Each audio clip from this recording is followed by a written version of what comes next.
of having three esteemed panelists that will, talk to us, help us to get some insight and just open our minds, if you will. I won't actually introduce them. I will allow each one of them to tell you a bit about themselves, how they got to where they are, and then we'll jump right into the discussion. So we'll start with Mr. Lee. Wonderful. Thank you all so much for having me. I am Dominique Lee, originally from Sylacauga, Alabama, but currently residing in the New York City area. Where do I begin? When I was younger, I always wanted to be in the entertainment industry. Thought I was going to be a singer. Was singing in groups and in choirs and in, choruses and things of that nature. And then something happened that I experienced. It was the tragic happening to Toni Braxton and her brand. And seeing what happened to her as far as going bankrupt made me want to know what everyone around me as a singer is supposed to do so that I could fire them if they didn't do it right. So from there, I decided to move into the music industry. Went to Central Alabama Community College to receive my associate's in science degree. Then went on to Alabama State University. Yes, I am a Hornet. And there I received a Bachelor's of Arts in Music Business with a focus in business management. And then later on went to New York University to major and receive a Master's of Science in Integrated Marketing with a focus in brand management. So pretty much what I've done over the course of my career is combine all of those things together. And now I am an entertainment brand manager. I've worked with several artists, some of which you've known, some of which you don't, but I'm pretty sure we'll get into all that a little bit later. Very impressive. Thank you so much for Thank you. Now we'll go to Ms. Guice. Is that right, Ms. Guice? Awesome. So tell us a little about yourself and how you got to where you are. Absolutely. So I am originally from Biloxi, Mississippi. So just a neighbor here, Mr. Lee. And I moved out to Los Angeles about 20 years ago to pursue my dream of working in the entertainment business. And ended up starting my own company, New Context, and we specialize in branding, commercials, music videos, and content creation for television networks, TV shows, music videos occasionally. That's kind of my connection to Southern University. We got to shoot an amazing music video with Lizzo at Southern University last year, and I just fell in love with the school, the students, the entire faculty. But yeah, we do live action production, post-production, and all kinds of fun stuff. So it's really a pleasure to be here and excited to talk with you and all the students. Thank you so much. Very impressive. We're lucky to have you here. Last but not least, Mr. Phyfier. Yes. So I was born in Oahu, Hawaii, and I was raised throughout the United States. I've lived from Chicago to Gary, Indiana, to Los Angeles, and finally settled down here in Arizona, where I went to Arizona State. I actually studied law and decided that it was something that I wasn't going to pursue. I actually dropped out, deciding that I was going to start my company. And that's when I developed what at the time was GPME, which is now Resist Entertainment Group. And I am a sports and music agent, helping clients pretty much develop everything from their branding to their endorsements, their contracts. And now we tapped into almost every other market, making us kind of like a one-stop shop. So doing marketing and advertising. We just actually moved out of our film studio, looking into a new film studio that we're developing, recording studios, just about anything that an artist might need to help themselves kind of grow and get to that level. So it's more than just an agency now. It really is having multiple departments of people doing different things to help clients get to where they need to be. So yeah, it's a really well-rounded, crazy, little business. Absolutely amazing. Thank you so much for being here. We'll just jump right into the discussion. So this is open for anyone. Tell us how you best describe what the term brand means.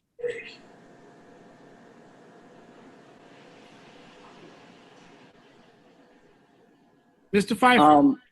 Oh.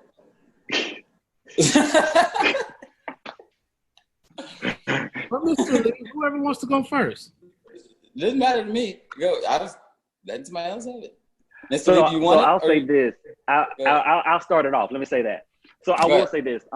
For any type of brand, whether it's personal brand or whether it's a corporate brand, it's built in the minds of the consumer, right?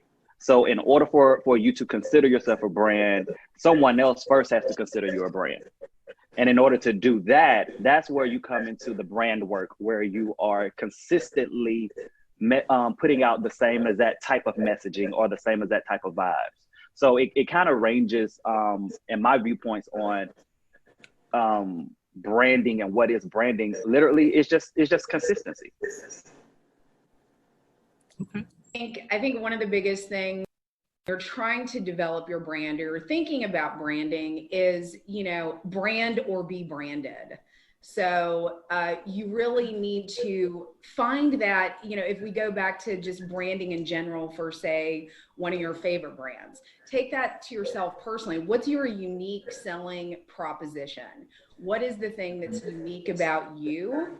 And then you create and craft your positioning in the marketplace from there. And to add what Mr. Lee was saying, consistency and keeping that message across every single thing that you do in real life, on social media, in your conversations with others. It's so important to hold a space in people's minds that is uniquely you, and that's how you're remembered.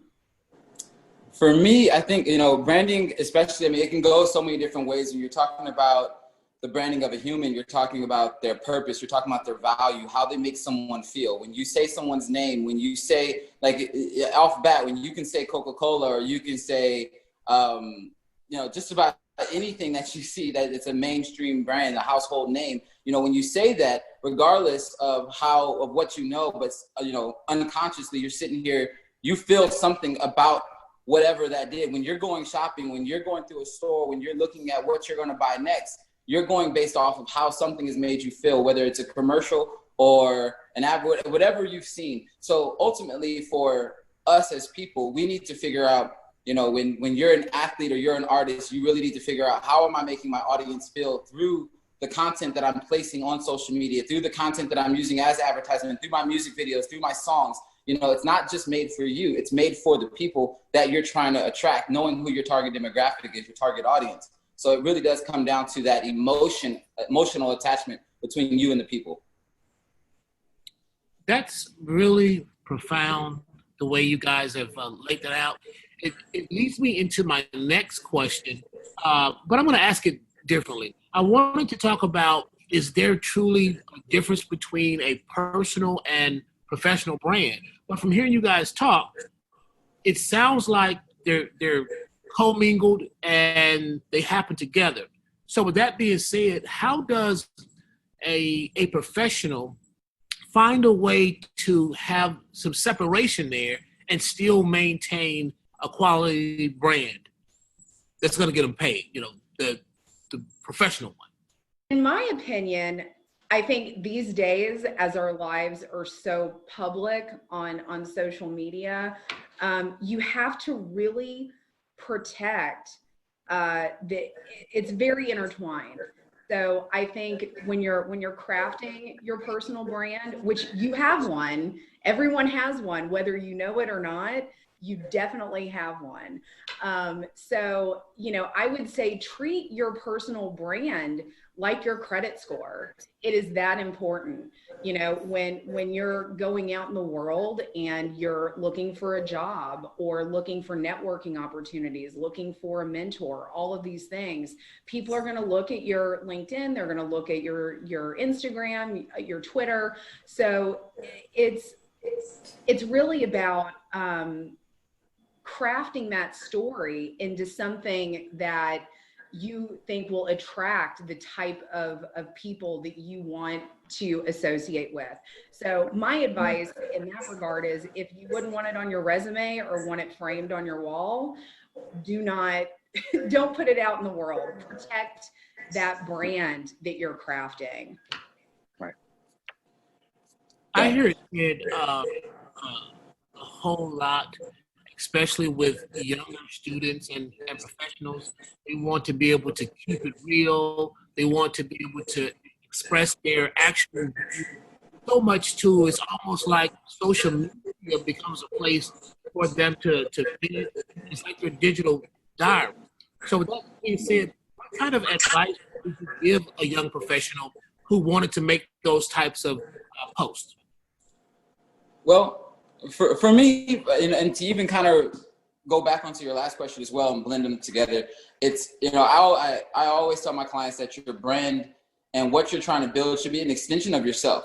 You shouldn't be doing something that is completely outside of who you are, because that's when you get your Miley Cyruses who out of nowhere become this completely different person. You're like, whoa, whoa, whoa.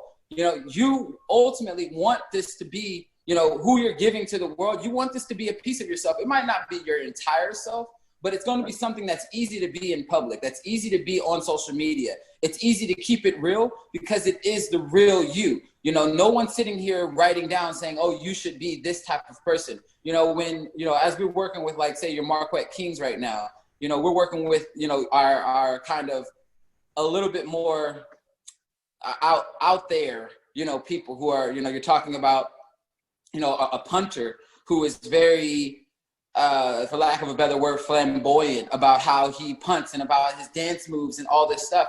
That is a piece of who he is. We're not writing down saying, hey, after you punt and land the ball on the 5-yard line, we want you to dance and do a jive to make everybody laugh. He's that way regardless. He's that way at dinner, And so that's the best part is about you being able to create and cultivate your own audience, is that there's somebody out there for whatever person you choose to be. There's somebody out there who will buy your product no matter what type of brand you choose. Now, yes, you might not get the endorsements that you want or whatnot, but there is an endorsement for you if you choose this route. You just have to choose that route and stick to it. Choose that route and be true to it so that someone will be willing to actually purchase the service or purchase who you are, your endorsements, or purchase you for that campaign or whatever else we're trying to run. Just to tag on to that, you're absolutely right.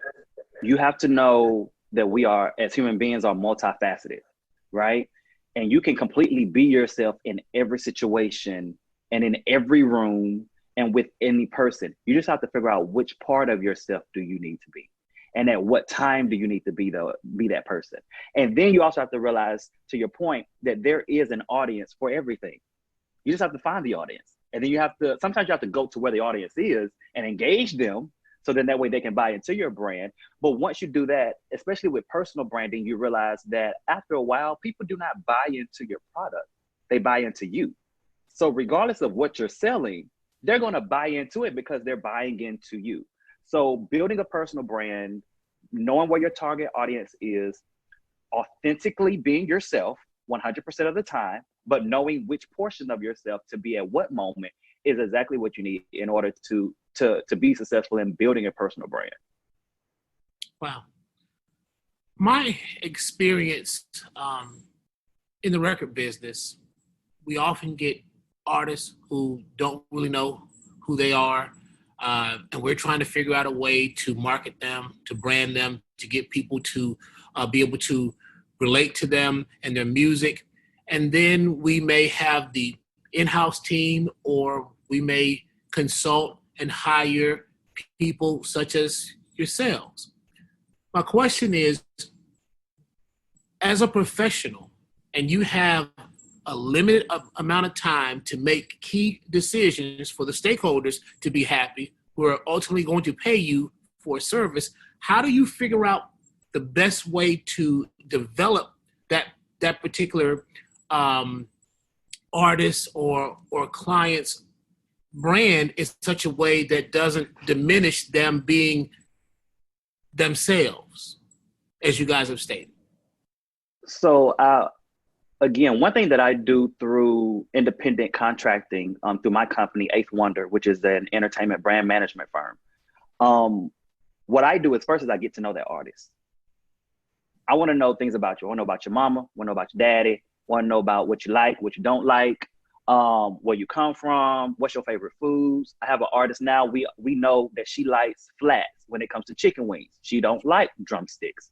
So in doing that, I know certain things about you to the point where I can say, these are the portions that we need to highlight. This is what does not need to be highlighted as much, but this is what's going to get us that audience that we need. This is going to get you the invites. This is what people are going to be attracted to. So we kind of know exactly what to shine light on and what to kind of keep private, because that's one thing about having a personal brand. You have to understand that some things are just meant to be private, and it's okay to have a private life. But in doing that, you also have to show your value add. When you're presenting this to the record labels, you have to show, okay, look, this is what we're highlighting. This is the type of response that we're getting from it. This is the return on investment if we highlight this as opposed to anything else. And to build on that, I think it's as you said, just you have to know your audience, figure out the type of people you want to be attracting, and then craft your narrative to that audience. What are they going to be interested in? What parts of you speak authentically to who you're trying to attract? And I think, as you said, authenticity. We all know you can spot a fake message, a fake brand. We all know how to spot that. So when you're crafting your own personal brand, consistency and authenticity in everything that you do, every message, every post, the people you follow, the things that you like, just all of those things are so important to not only kind of speaking your truth, and that's what's going to make people really connect with you. Because if you think about just brands in general, you connect with brands that feel real to you. So I would say find your audience and craft who you are. Don't be fake, but authentically speak to what the person or the company or the type of people you want to be networking with. Speak to them from your point of view. Awesome.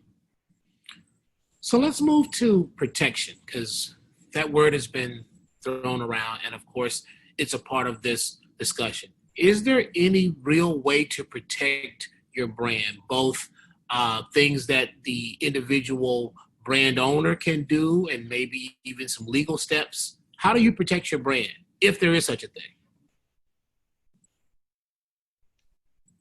Well, I think Oh, go ahead. I was gonna say I'm no lawyer. I just contract them. But listen, I'm gonna let you know up front. I can read a contract. I can tell you what's in it, but I leave that to the professionals. However, something that you can do is, of course, get certain things registered. Do trademarks, get registered, protect it that way. Also, back in the day, there was what we call the poor man copyright, where you would mail things to yourself sealed, so then you don't open it unless you need to go to court. Then you can open it in court and say, this is the date that it was sent to me and I did it first. That's cute. But also what you can do is just make sure that you're public with it.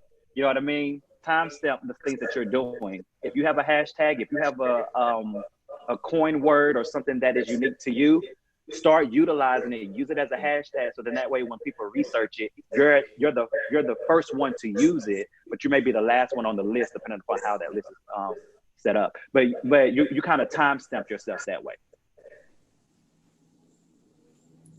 Yeah. Anybody else?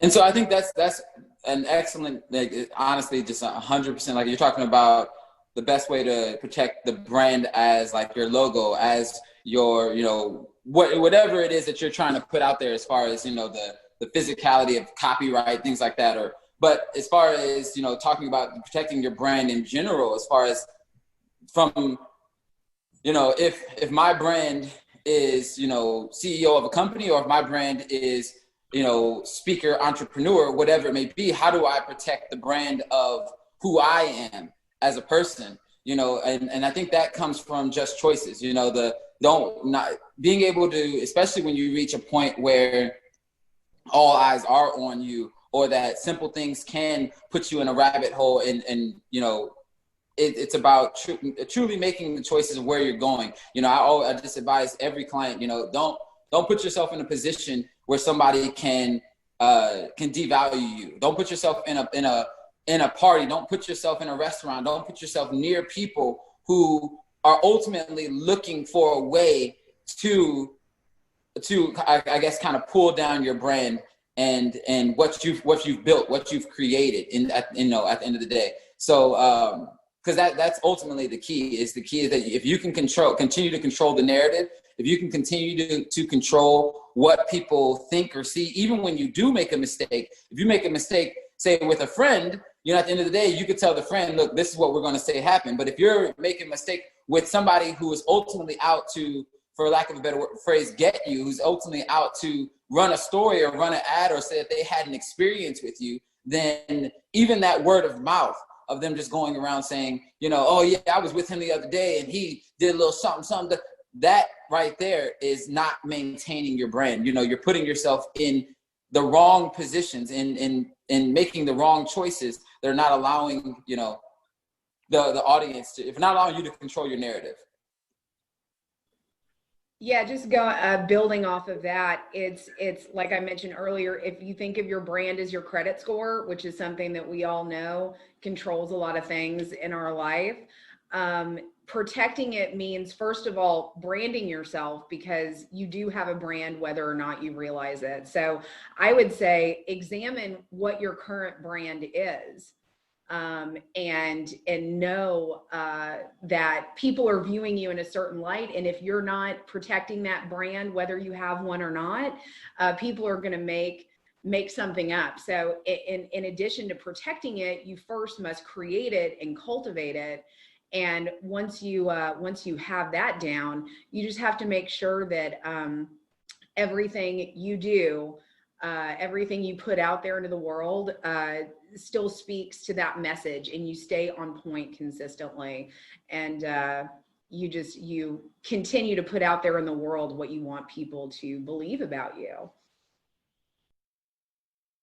So here's a scenario that I often see. There's a young person who has some kind of way gone viral. Now they have tons of followers and onlookers. But in the quest to monetize their social media, they start soliciting people to post certain things on their page in exchange for some money. And then, there's really no filter there. Whatever gets put up there, the person is now associated with that. What kind of advice would you give a young entrepreneur who had that type of platform and who was just taking random jobs, possibly affecting their brand? I'll take that. So at the end of the day, there's two business models. There is a business model behind that does do very well in the market. It's actually what allows me to share my clients on hundreds of Instagram pages and Facebook pages, and then allowing, my clients to go viral in a sense. But at the end of the day, it just depends on what the client is ultimately trying to achieve. For me, I look at, if there's a specific client, your Marquette Kings or your, Trinidad Cardonas, whoever, at the end of the day, they're so specific in their brand that they could never post someone else's, something else of someone else on their page. It's just not possible. But there are people who are like your 50 Cents, who post other people's stuff all day long. It's actually a part of their brand to troll the internet, to find the most random whatever, or to also be an advertisement resource to other individuals, so that's not unheard of. And I think once you get to a place where your fan base and your supporter base is so strong that at the end of the day, 50 Cent has 25 million followers on Instagram. When he shares someone else's music video to help give them promotion or to help give them a light, at the end of the day, it's not going to hurt him in the long run because he follows it up with some type of content that is relevant to what he's constantly on that type of, that type of game. And I don't know if he's running it himself anymore, but he was for a while where he, if he shared my music video for a client, he was also right after, dissing, Ja Rule in the next one, so that people were still relevant to what he was truly about. And if you do choose that business model, there is a method to doing it to where it makes sense and it makes you still successful in making revenue and having that, so yeah, you just have to do it carefully. So you're on thin ice with it.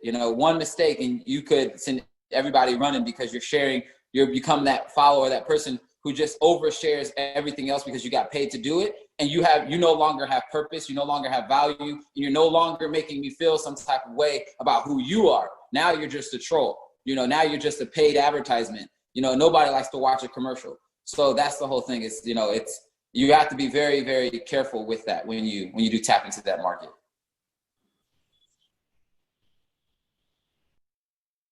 Anybody else? Okay.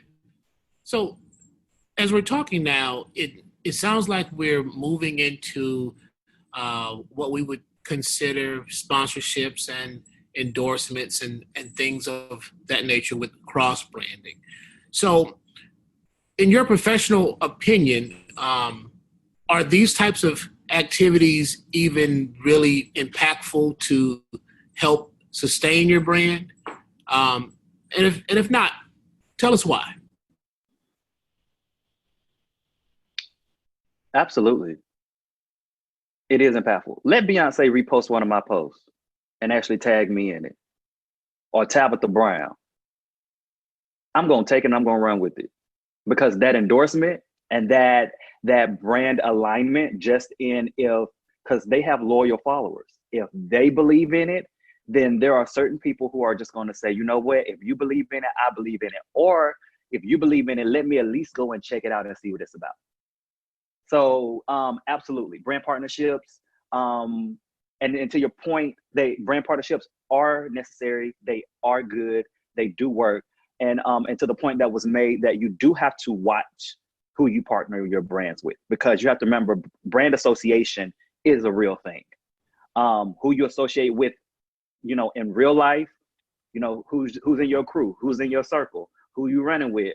Birds of a feather flock together. All of that is still true. It just takes on a different look when you're actually operating with a personal brand or with a public personal brand. But yes, absolutely. It all goes back to, I think, what is your social currency? Once you develop your story, what your personal mission statement is, what you stand for in your personal brand, you have to prove it, right? So you've crafted this, and like you just said, it's who you're following, who's following you, who's reposting you. This is all gonna lend an endorsement, whether that's a person or a brand or a co-sponsorship. This is what gives you legitimacy. So it can give you legitimacy in a good way, or perhaps a not so good way. So you need to make sure that you're aligned with other folks that are aligned with where you want to be, and the types of products or people or causes, or make sure that that's supporting your point of view. So for as much as I always encourage, especially early on, in any athlete or artist careers, take any, not any endorsement, but, always look into endorsements, always look into ways to where you can, use, it's not so much about, of course there's the money aspect of it, and, the promotion of a product, and, the solidification of that now you are somebody worthy of paying. So it actually does give you a value. It actually kind of, you're at that point, you now have an actual value to who you are and to your brand based off of what someone has decided to pay you. So if someone said, hey, I'm going to give you $5,000 a month over the course of the next 3 years for this endorsement, okay, now you have an overall valuation to who you are, to your brand, which is always great. After that, as you start becoming a more seasoned artist and a more seasoned athlete, for me, I always encourage my clients to start developing something of their own, though. It's just important because endorsements don't last forever, and things change. you as a person may change. You as an individual are going to continue to grow, and you're going to continue to find out that maybe the things that you supported 6 years ago or 5 years ago when you initially got the endorsement, you don't support anymore. You know, maybe your life has changed. You have kids now. You have different things different ways that you think. And to develop your own brand is legacy. To develop your own ownership of a t-shirt, your own ownership of a hat, of a shoe, of a watch, whatever it is, is your legacy. There's also, I mean, yeah, it's a little more difficult in the beginning to get started, but in the long run, you're setting yourself up for, you know, eternal success, you know, long after you're gone, if you're smart about how you brand that. You've done such a great job in branding yourself up to this point to where now you have hundreds of thousands of followers of people who will actually tune in and listen and do what you say. Now it's time to give them something of value from you that you've created and put your hand in that they will ultimately purchase. You know, so there's a fine line where I say, yes, endorsements and everything are great, and you should always look for endorsements. But in today's market, with there being so many outlets for you to reach and tap into other people and tap into there's so many people in general, you have control of that now. And sometimes to sell that off is not beneficial to you as a person, because now you're giving up control of your overall narrative once again. You know, you're now under control of this brand, of this person, of this company that's going to pay you X amount. You're now again being under control of something else. You're already controlled by the team. You're already controlled by, you know, your own values and standards, and now you're controlled by this company who's also going to say, well, don't post anything that uses these keywords because that's against our brand. Don't post anything so there's value to it in the early stages because of the valuation, the initial valuation, because of course the monetary value that's just going to come in general. And I always agree, like, hey, if there's a way to get out there more, do it. I took a watch endorsement, for example. I personally took a watch endorsement, but I eventually want to own my own watch company. So I did it for a learning experience. You know what I'm saying? So there is that experience that comes along with it that everybody should have before they start their own brand. And sometimes taking those endorsements are that learning experience for them. So that's just the two sides to it sometimes that you have to understand, you have to weigh, you know, because when you have millions of followers, you get that option. You don't have to take either side. You have the option of what you ultimately want to create, you know, for yourself. Thank you. Absolutely tremendous advice there. So most of the people who are probably watching this, they're either law students or actual practicing attorneys, or possibly people who are from the community who are interested in the world of sports and entertainment. So I'm going to jump out there and say most likely these people have some type of entrepreneurial spirit. And all of you guys are entrepreneurs in your own right. And you understand how to build a brand from the ground up. But my question is, how does the brand builder professional protect their brand? How do you guys get food on the table and find a way to be selective and impactful and to juggle all of that without messing up your own brand and your own network? Well, I can take that. I mean, I think it's interesting as a business owner, and having started my own business, the brand is me. So I learned that really early on, you know, from a sales perspective, from targeting new clients, from trying to attract the kind of projects that I wanted to work on. I learned that people weren't just buying my company, they were buying who I was. So, oh, we like Angela because, you know, she's a girl boss. She has good energy. She's always working with, you know, on cool projects. So people want to associate, as an entrepreneur, I feel like people want to associate with someone they can connect with. And, you know, I wouldn't say it's like a popularity contest, but if you think about, you know, who you want to be friends with, you are the face as an entrepreneur, you're the face of that company. So, you know, you want to attract, like we were talking about earlier, figure out based on who you are, the types of people that you want to work with. And I think that's just something to remember. You know, you don't want to be IBM, right? Like IBM is like a faceless corporation. You want to be Apple. You want to be the cool, you want to be Beats by Dre. You want to be the company that has personality. And ultimately that goes back to, you know, Steve Jobs.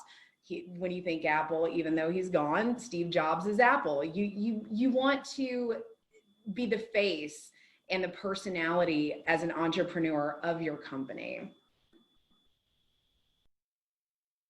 Anyone else want to chime in on that? Because that's absolutely great.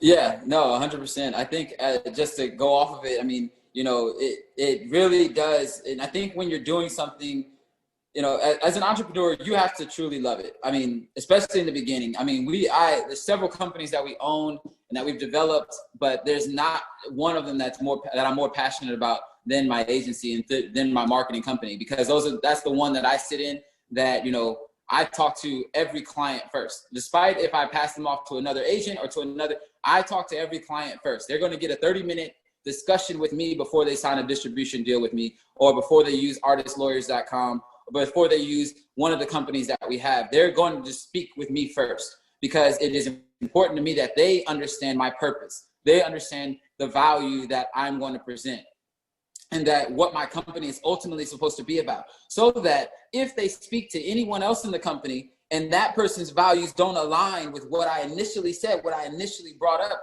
they can say, yeah, I remember I talked to the CEO of the company. I talked to the guy who built this company, and he didn't say that when he spoke to me. He didn't treat me like this. He treated me like this. So how are you somebody he pays and you're treating me less than when he's this, you know, when he's the one who owns it? So it's a big deal to make sure that you implement little things into your company early on, little things that that ultimately turn who you're going to be. I mean, right now, everybody asks, you know, we're 350 clients deep right now. How do you still make time to speak to every single new client? It is because it's the purpose of my company. It is like my lot in life. It's what I'm supposed to do. I mean, I remember when I was fighting for one client 8 years ago, you know, and to remember that, treating your first like your last like your first, it ultimately takes that much development, that much time in implementing key little things that make people feel. Again, going back to that word, emotion, that feeling.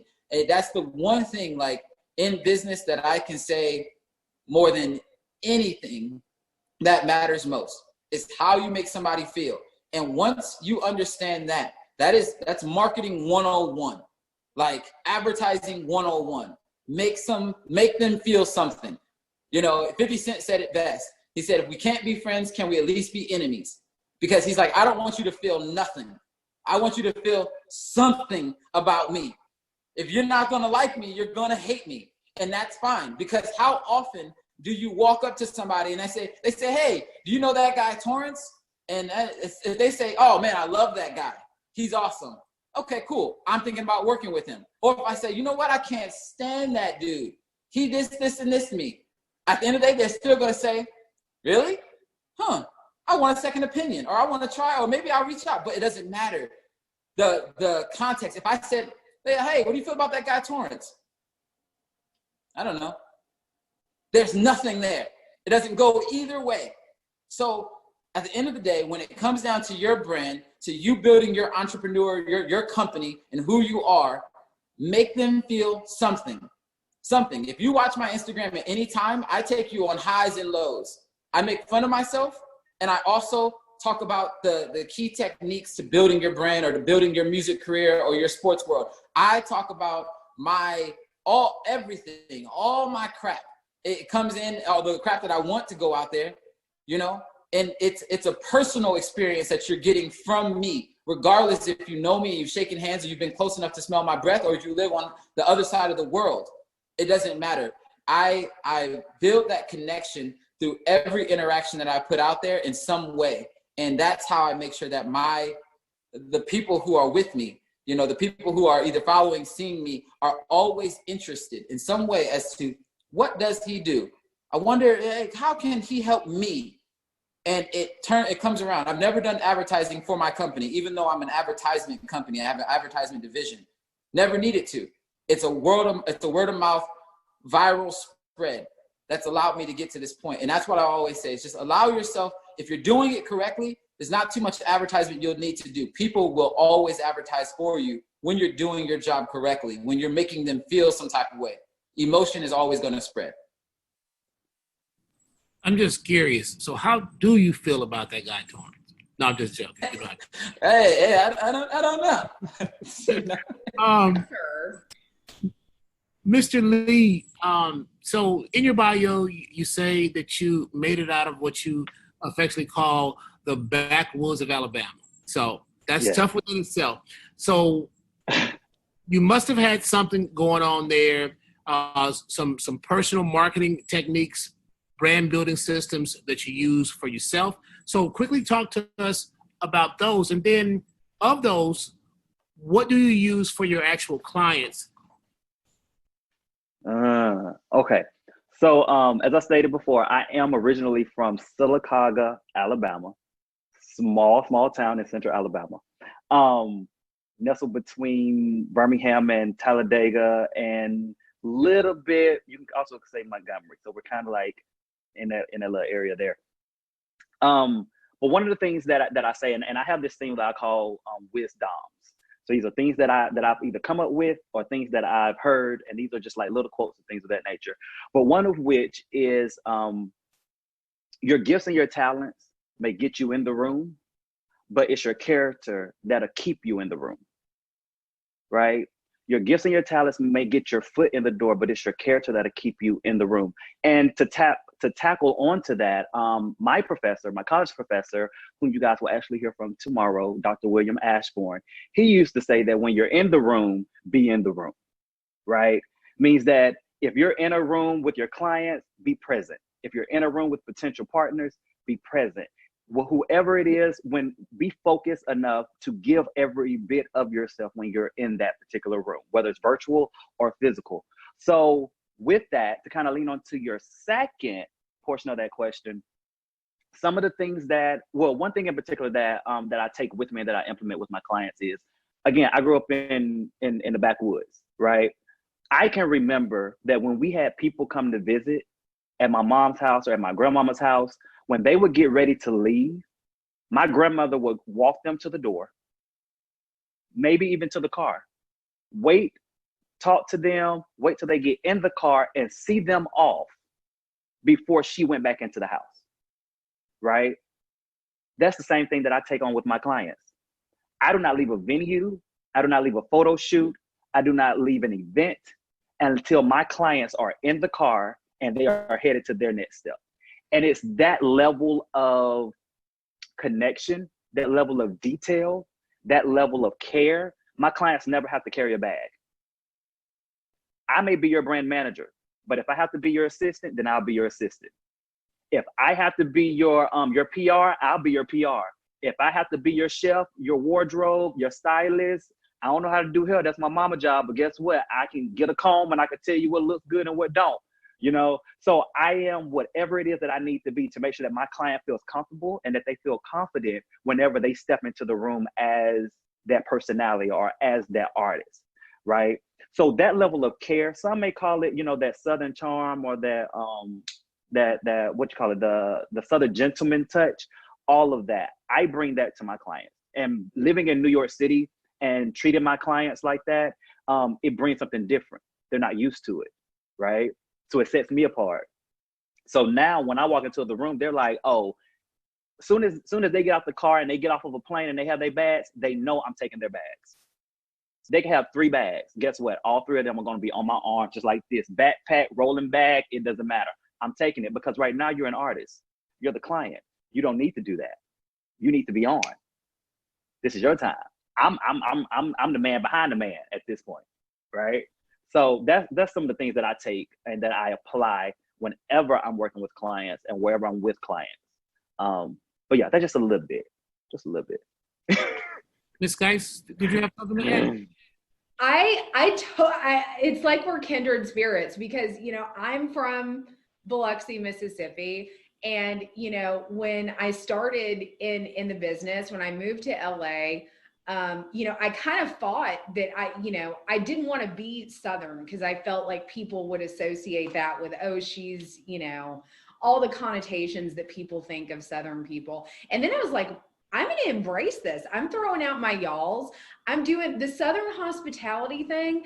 And I think this is especially important for your students, you know, from this, you know, Baton Rouge and Louisiana, is embrace that. I've made that a cornerstone of my brand. Is I throw out the y'alls. I'm always taking care of people. If you're on set with me, we're going to have snacks galore. Every one of your needs will be taken care of. And I take that from my dad, who was in advertising, and I saw the way that he took care of his clients with that Southern gentleman. And my grandmother too, you know, it is what I call the secret sauce of how I built my brand. And it's authentic though. You know, you have to, like, I love people. I love talking to people. I love getting to know people and learning about their families. I think that that's one of the things as a person, if you're trying to network, if you're working on building your business, getting clients, you have to genuinely care about other people, because having that connection is something that people remember. I remember somebody's husband's name. I remember what grade their kids are in. And I genuinely care about it. So I think that is the thing that is kind of uniquely Southern, is that we easily can have that banter, have that level of it's just ingrained in us that we want to cater to people's needs. I think, in my opinion. So, I mean, that has been the secret sauce to me.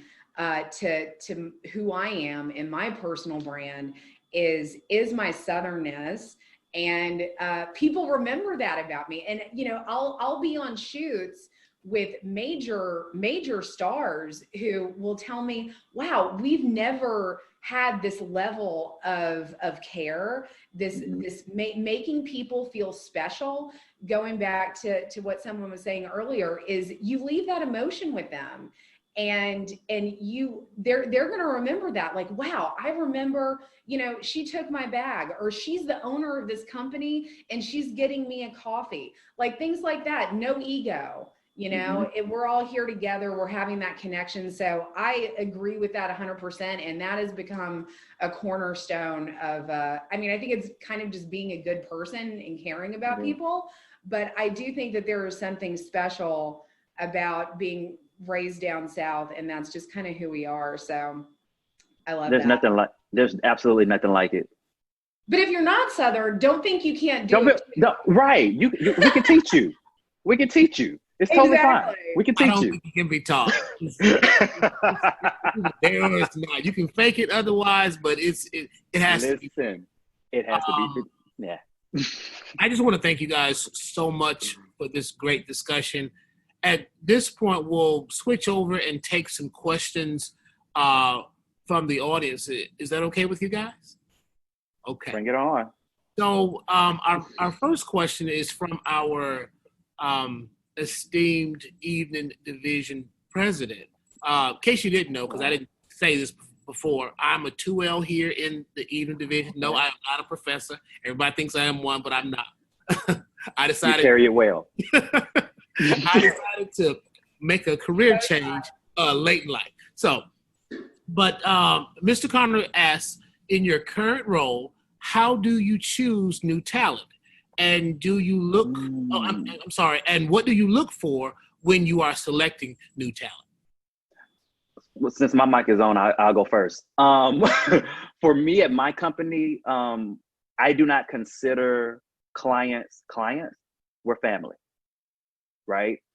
Even on my website, they're listed as either family or they're friends. Family are the ones that I'm contractually working with. Friends are the ones that I've worked with one-off, and those who actually support the work that I do. So with that, unlike in real life, I get the opportunity to actually choose my family, right? So I really get to know people first. typically my clients are people that I've known for maybe a year or two prior to actually starting to work with them. And it's, to Christian's point, it's through network. They're a friend of a friend, right? And I think that that's beautiful because number one, you have that backing and that relationship with the mutual friend, but they also endorse you to say, hey, look, he's a good guy. And then they can see you work for a year. They get to see your vibe. They get to see what you bring to the table. So for me, it is about, number one, being genuine. It's about, do our values align? Because I am a brand manager, I've done the work myself. I've applied my own methods and my own tactics on myself to know myself first as a brand, because I am also building my own personal brand. So because I do that, now I know what I stand for, and I can do the same and see what you stand for and see if it's a good match. It's all about relationships. It's just like a marriage. We need to date for a little while before, we put a ring on that thing. But yeah, that's just my approach. Anybody else want to chime in? I can chime in. I mean, so for me, it's definitely, I try to create a family vibe as much as possible, but at the same time, I make it clear as far as, my clients, as much as I want to say it's family, I know it's business for them. I know what we're here to create. I know what they ultimately want from me. And so, there's certain things you can get away with family. There's some things you can't get away with the client. So I want to make it very clear, to say, hey, I respect you and I do want to see you succeed. You're not a number on my chart. You're not a number on my list, but ultimately, we have a business that needs to be handled. If you're not doing your part, then, hey, just like if I wasn't doing my part, you would fire me. You're not doing your part, I'm going to fire you. You know what I'm saying? So there's levels to it. But as far as looking for new talent, I definitely go by, I'm looking into the personalities. I want to see, does somebody have the personality and that overall brand image that can take them somewhere where they can actually go to that next level. But, of course, the talent, the music, it's funny because people are so quick to usually pitch their music or, especially in the industry, oh, listen to my song. And the thing is that coming from an advertising and marketing standpoint in Torrance, music is only 10%. It's like the gym, that all that pumping that weight is only truly 10%. Your diet, your makeup, everything else, your genetics is actually, that's what's going to help you get to that place where you ultimately want to be, and that's what I say. I say music is only 10 to 20% of the game. The rest of it is, your branding. How are you connecting with people? So I look at that off the bat is how much do I have to train this person? Is this going to be, oh, you know what? You're already doing half the things that I do. We signed a young girl out of New York named Soleil, and she's already connected. She never released any song, but for the last 5 years, she's been connecting, performing, DMing all of her followers. When her first record released, she did 38,000 streams, within the first couple of days because she had already built that. That's what I consider an amazing sign. That's what I'm like, yes. Thank God I didn't have to coach her in actually developing her brand. All I had to do was just market her music. All I had to do was put her out there, and she took off on her own, and it was beautiful. So those are what that's ideally what I would love to be walked into, any of those type of situations. But if not, I don't mind doing a little bit of development, but I'm also looking for, am I talking to somebody who thinks they're already famous? Or am I talking to somebody who's humble enough to listen to my criticism to say, hey, this is what needs to happen? Am I talking to somebody who looks at me as a nerd behind the desk who knows marketing and contracts? Or am I looking at somebody who's like, oh, this guy can mentor me and help me get to the next level? Because it's all about how that client perceives me. It's like, hey, if you're looking at me as the nerd behind the desk, then ultimately your respect level for me is going to be diminished because you're some hood guy and I'm some guy wearing a button-up shirt and an Angels cap, so it's like, even though most people don't even understand my background is I come from Gary, Indiana. I come from one of the worst places in the United States to live. So, but they don't care. They're just like, what are you today? And that's perfectly fine. I never want that to mold over into who I am today. But that's the crazy part about what, what you have to, it's again, a very thin line between determining a client based off of, you know, what potential they have. So I'm always looking for that overall potential. How much do I need to train them, and what, okay, the last thing, what their music sounds like, or how good are they at the sport that they're playing, you know? So how determined are they? Awesome. So, Miss Guice, let me direct this to you. A person asked, if you had a client like Kanye West, how would you advise him on social media use, given his current climate? Wow. If I had the answer to that, that's an interesting question. I would just advise him to hire a really amazing social media manager to filter his, to give him a little bit of a filter. And, you know, I think that is where a lot of celebrities go wrong, is when they don't have someone managing their message and they're just posting all kinds of craziness. My advice to Kanye would be hire someone to manage your accounts and help. He needs a little brand management help. If I had that answer, maybe I'd be the one to do it. But I think like we were talking about earlier, though, it goes back to your brand protection, right? Like, we've seen how Kanye has taken a lot of different turns in his career. And a lot of that can be oversharing. So I think that's a classic example of not doing a great job with your brand protection. But his wife is, I think, on the other side of that coin, took her career from, you know, we all know how she got her start, and look at her now. That is an excellent example of crafting your personal brand in a different direction. So I don't know if I answered that. I don't think I have the answers for Kanye. I wish I did. If I can chime in on that, go ahead. With your experience, Ms. Guice, is there anything particular that you would give us advice on with film and TV, especially with doing music videos, and so much of an artist's brand has to be packed into that 3 or 4 minutes?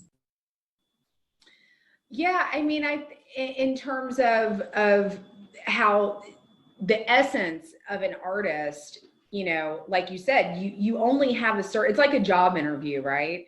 We all know that we only have a certain amount of time to make an impression, and you can change that throughout your career. I mean, if you look at, I think somebody brought up Miley Cyrus earlier. You know, she started, and I worked with Miley actually when she was still Hannah Montana, and she was literally going in that direction of, you know, breaking out of the Disney star mold.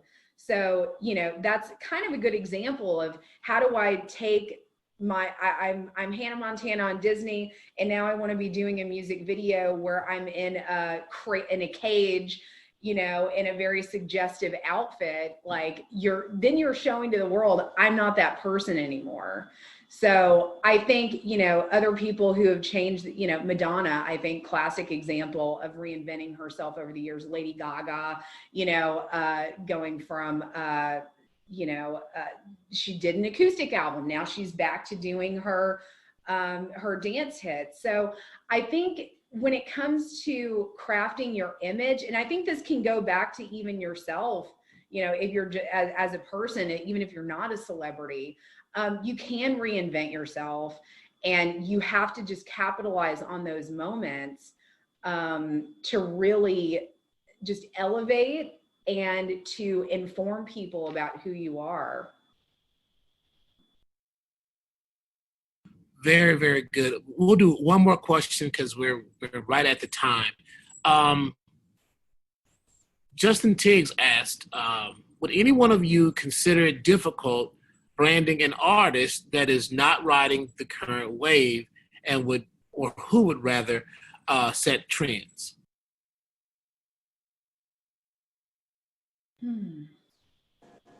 don't know. I wouldn't consider that. I wouldn't say it's difficult. You know, I think that, you know, we're not inventing people. I think at the end of the day, I love talking to artists who think like, who say that. I mean, and it's not to ever knock the artists to say that, you know, they're creating their own trend or whatnot. But there's always something we can tie it to. Even if you feel like you're completely unique, there's a middle there that, you know, I had an artist who came to me and he created this thing called Screamo Rap. And Screamo Rap is amazing. It's like, it gets you pumped. It has great performance, you know. And but the thing is that there are other people that have done Screamo type rap before. There, you know, you look at, you know, some of your, you know, your 80s and 90s bands, you know, you're looking at Raging Against the Machine, you know, who, you know, they're a Screamo rap, you know, you got to think about how they're actually rapping. And that's not a rock band. They're just live, but he's rapping, and, you know, so there's always a target demographic to tie into something. So if you give me your unique idea of what you're trying to attach to or what you're trying to attack in this industry, and I guarantee I'll find some way to attach it from a marketing standpoint and a branding standpoint to somebody who's done it successfully already, at least to a certain point, and then we can spin it off and make it into your own custom thing in the future. It's not difficult. It's just more so takes a little bit more research rather than, you know, I have Izzy, who's a Latina Nicki Minaj.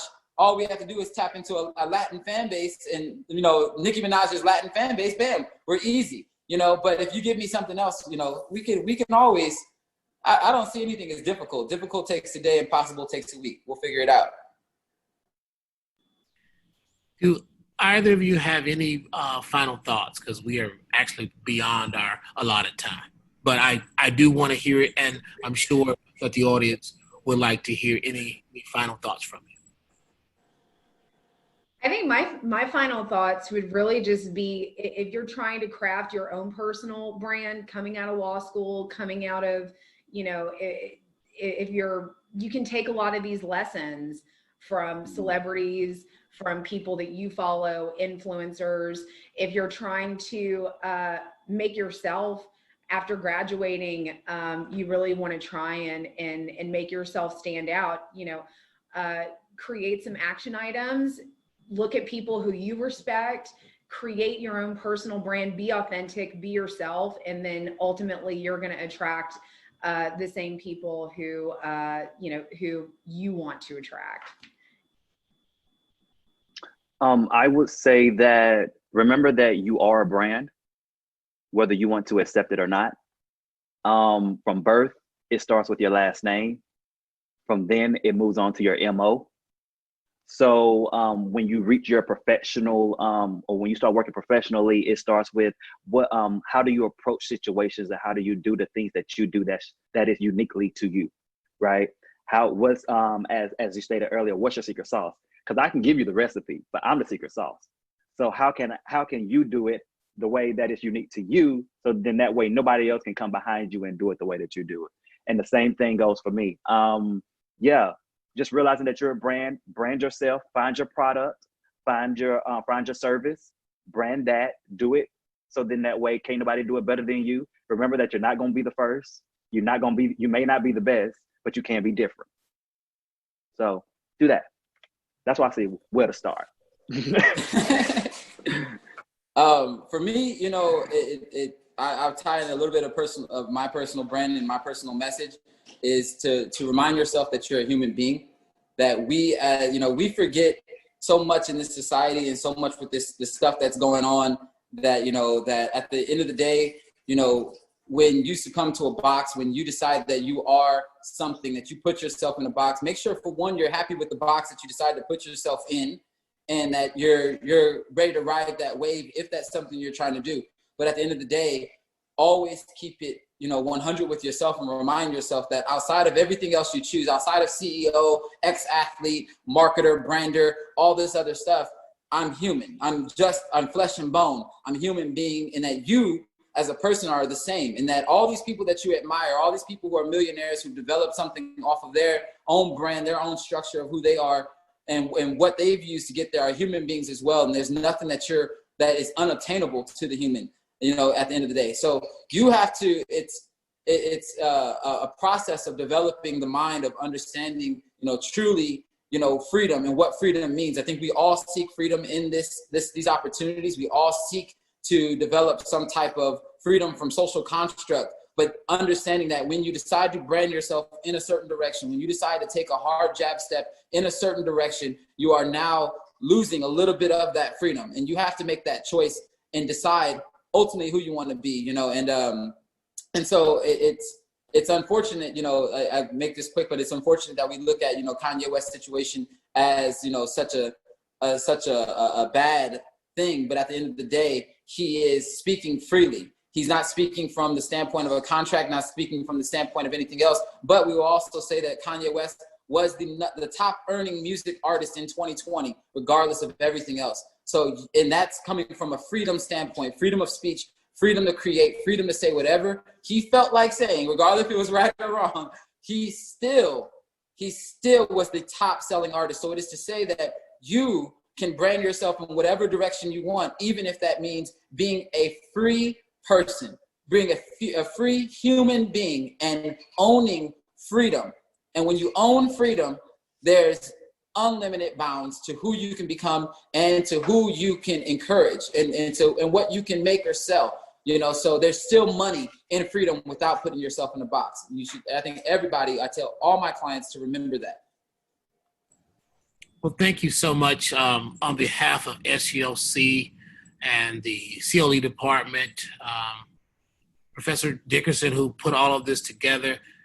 Just thank you guys so much for taking time out of your busy lives to share this information and to join into this discussion with us.